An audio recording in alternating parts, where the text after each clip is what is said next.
Hey, so I wanted to make a video about INFJs. So, as most people know, INFJs are pretty rare. They're also, for some reason, coveted. I want to talk about that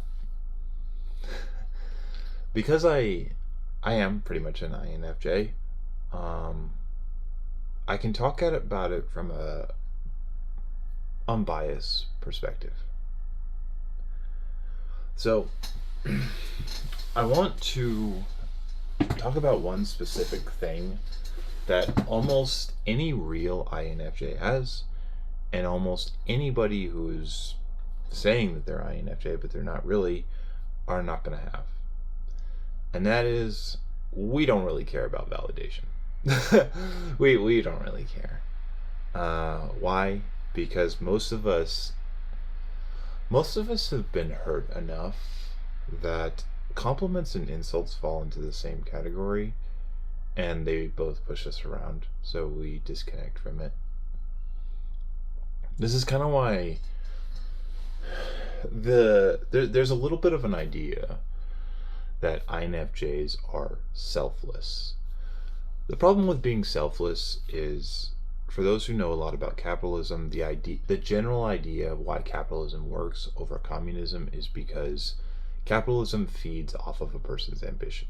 Basically, if you do something and you get rewarded more than somebody who didn't do as much, you feel the desire to do even more and grow even more. INFJs don't necessarily follow that path. More, we care about picking up our partner, our friend, our family member, and pulling them alongside, helping them forward. Um, this means that we can't feel better than them. We can't be better, we can't be smarter or whatever, because the goal is to get them to us. The goal is not to be better or to be the teacher or whatever. um,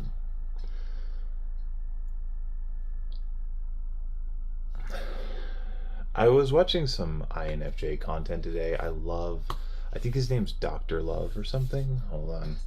I was just watching his stuff. His name is Love Who. He's got some pretty good content. He's pretty smart. One of the things that he said is that's very, very true.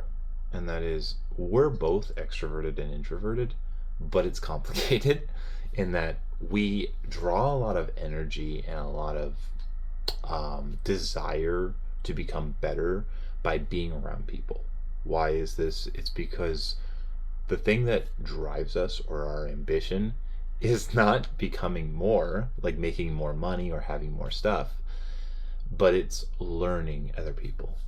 Humans are fascinating. Yeah, we like it. It's pretty cool.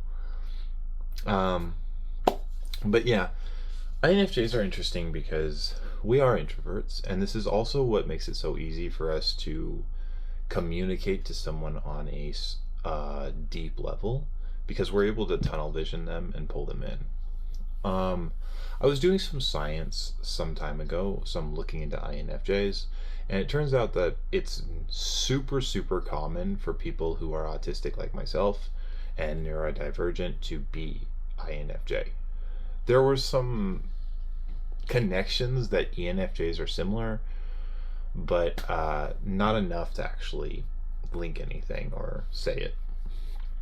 Um, but yeah, no validation is huge. Empathic communication is huge. Um, I had some conversations growing up with people, and they would say things like, it's not that big of a deal, or it's not that deep. But the thing is that to INFJs it is. We do care on a fundamental level how other people see the world, how they feel.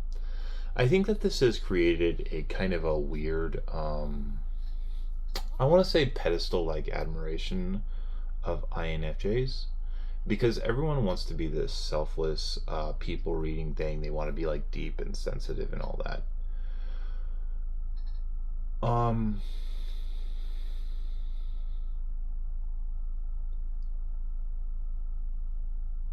so let's talk about why exactly INFJs are so rare. Why not everybody online is actually an INFJ. And let's talk about why there's more INFJs online than there are in the actual world. So, as everyone knows, INFJs make up like maybe 1% of the planet. And it really doesn't matter whether you're male or female, it's a pretty rare type.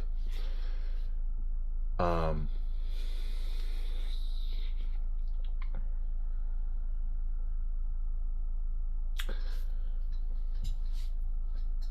a large part of it is just that to become an INFJ, you have to deal with a lot of trauma. But specifically, you have to be able to get up from the trauma. You have to have the desire to learn from it and grow from it. Now, a lot of people have this thing called what I call a victim mindset. A victim mindset is the idea that everything in your life is done to you. That you lost your job because your coworkers suck. You lost your job because your coworkers are racist. You lost your job because everybody at X, Y, and Z store hates you, and you don't know why. Somebody hit you with their car because they were smoking weed. Or they didn't use their turn signal, or maybe they turned too fast and they did use their turn signal, or maybe your gender is why you're not succeeding, or whether it's your race, whether it's your gender, whether it's what you wear, whether it's what car you drive, or whatever. You blame your inability to progress on everything in the world except for yourself. And this is super common in relationships, by the way. Tons and tons of people don't actually see themselves as the problem. And I refer to this as a victim mindset. This is the idea that things are being done to me all the time. And this is the only reason I can't succeed. INFJs take a different path. We usually take accountability. Why? It's definitely not because we're special, no. It's because most of us have pretty deep self-esteem things deep down. A lot of us grew up being people pleasers and not getting the successful result. And as a result, we learn to take accountability for literally everything, bordering on blaming ourselves. Yeah. But yeah, that would be the opposite of what an INFJ does. If an INFJ is going around telling you that everything but themselves is the reason they're failing, they're probably not an INFJ. We have a tendency to blame ourselves. We have a tendency to over-apologize. We have a tendency to play the bigger man. We have a tendency to really, really focus on accountability. You'll notice a lot of my content is about looking inside of myself and looking inside of yourself and yourself making yourself better. These are pretty good things. But yeah, we're also planners, but we're also capable of being spontaneous, such as I think the MBTI type for that is called P for perceiving. It's important to recognize that an INFJ, due to what drives them exactly, which is showing up for other people, is that we are heavily modular. We understand what each person needs or wants, and we're willing to change ourselves for that reason. A lot of people call this being a chameleon, or approaching life from the perspective of putting on a mask when you deal with other people. At one point in my life, I was MBI typed INFJ. But I did more research into it and looked into a lot of stuff, and apparently it's super common for INFJs are often what people call late bloomers, and we usually don't get to our INFJ phase that people admire until we're like 30, 28, 34, etc. And during the time period that we are working on ourselves and running away from the world and everyone in it and being, introverts, it's not uncommon for an INFJ to be typed as an INTJ, especially when they're male. because during this time we get very cold and we start to like really work on things deep down inside. And to do that, you have to take accountability. You have to ignore other people's compliments and their insults because you're working on yourself. You're pulling in all the idealistic ideas that you've learned over your time and you're working on yourself. So oftentimes INFJs, specifically male INFJs, will go through a period where they type as INTJ.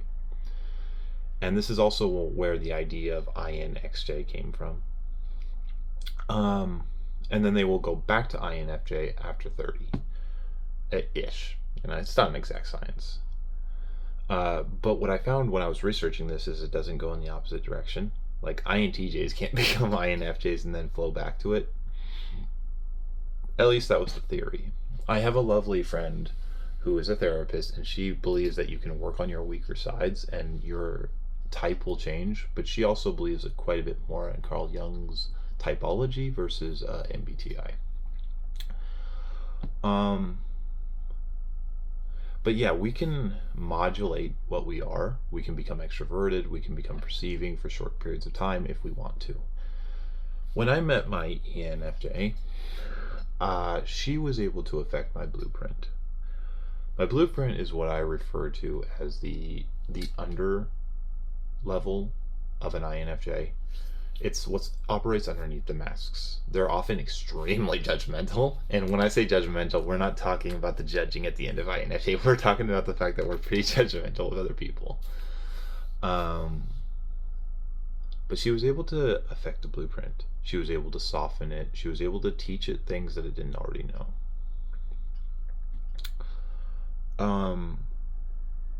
So I think that when you love someone, when you find another half as an INFJ, I think it's completely normal for the other half to be able to affect the blueprint, but not the masks. And the changes are longer and more aggressive.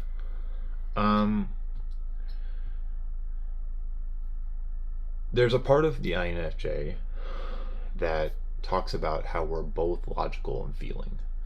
So this is very true, and it can create some levels of conflict in your thoughts. Why? Well, think of it from this perspective. If you're logical, you're pretty smart, but you don't allow feelings to sway you when the time comes. But if you're feeling, you're going to rely a little bit more on intuition. You're going to rely a little bit more on what happens from day to day and how you feel about it. Like when I met my ENFJ, I felt attached to her. That's not something I could really logic out for a long time. The two definitely contrast, but I think I mentioned at some point that I used Vulcan logic to handle my inner thoughts, and yeah.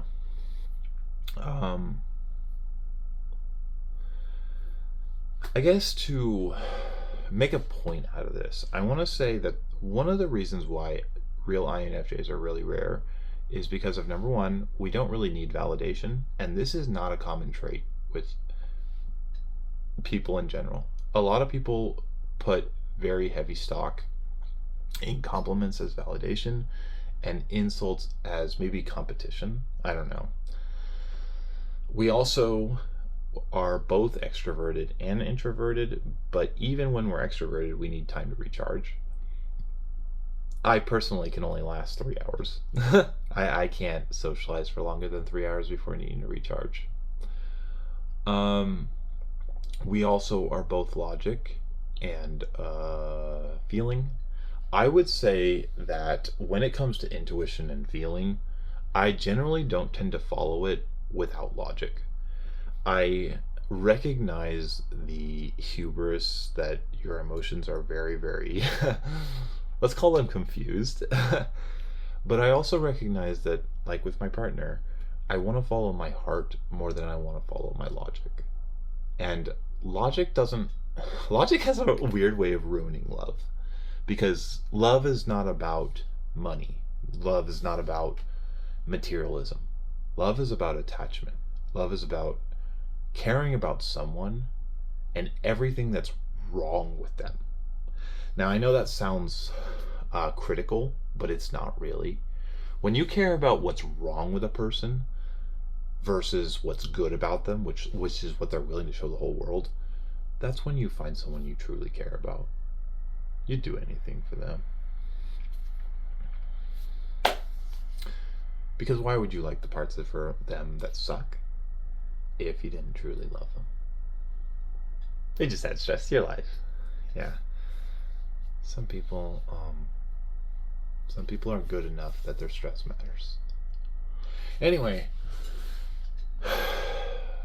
yeah, so these are pretty rare traits. Most people are introverted or extroverted, and now there's some dumb ideas about being both when in, I don't know, in my opinion, you're one or the other, and then maybe you have some tendency.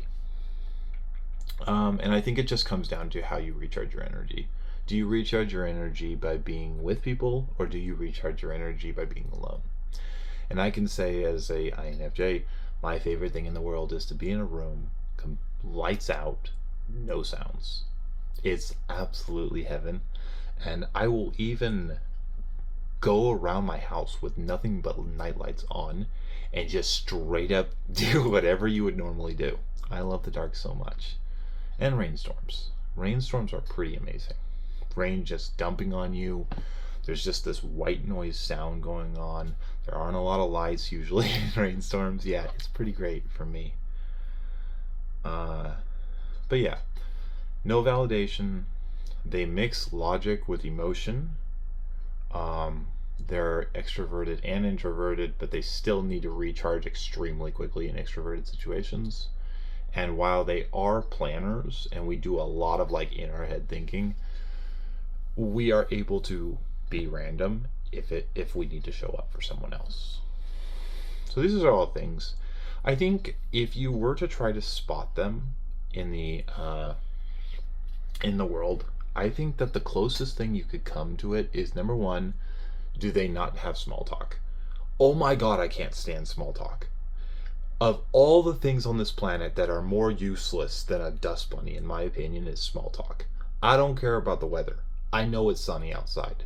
We all know it's sunny outside. Why would you bother talking about it? Get away from me. Sorry, a bit of the real me. But small talk sucks. There's no point to it. You're not actually okay when someone says, "How was your day?" "It was good." "No, it wasn't."